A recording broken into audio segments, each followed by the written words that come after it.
विरासत का संरक्षण करते हुए हम विकास करें, इस मंत्र के साथ काम करती है।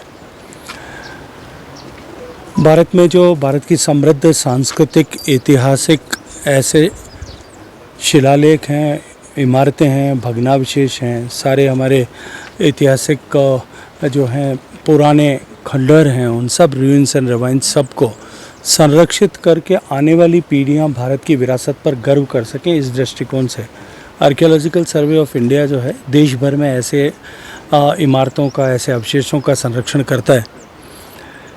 ये नारानाग के अवशेष जो अभी संरक्षित स्मारक हैं, वो निश्चित रूप से भारत के समृद्ध इतिहास को, भारत के वैभव को, भारत की सैकड़ों साल पहले भारत की जिस तरह की सांस्कृतिक वैभव था उसको दिखाती हैं।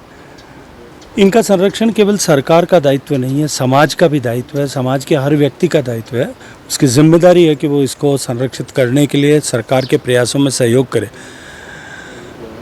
इन सारे ऐसे गांदरबल ज़िले में, मानसबल में और खीर भवानी मंदिर, यहाँ आज नारानाग में आकर के आने वाले समय में हम टूरिज़्म को डीक्लस्टर करने के लिए, डीकंजेस्ट करने के लिए, बियॉन्ड श्रीनगर भी कश्मीर खूबसूरत है, कश्मीर को दूसरे दृष्टिकोण से देखा जा सकता है।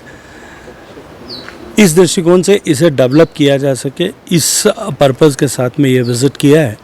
आने वाले समय में कश्मीर की सरकार के साथ में बैठ करके इस क्षेत्र को किस तरह से टूरिज़्म की दृष्टिकोण से विकसित किया जा सके और इन स्मारकों को और अधिक बेहतर तरीके से संरक्षित किया जा सके, इस दृष्टिकोण से एक कार्य योजना बना करके आगे काम करें। सिक्योरिटी जो है वो पहला प्राथमिकता है और उसके बाद में टूरिज़्म आता है। सिक्योरिटी के जो चैलेंजेस, जो इश्यूज़ हैं, एक बार उन सब को देख करके कश्मीर का टूरिज़्म ग्रो करे, वो कश्मीर के हित में भी है, भारत के हित में भी है और कश्मीर के लोगों के हित में भी है। निश्चित रूप से सरकार, चाहे वो देश की सरकार है या प्रदेश की सरकार है, दोनों इसके लिए, टूरिज़्म को बढ़ाने के लिए कटिबद्ध हैं, दोनों उसके लिए जो है संकल्पबद्ध हैं।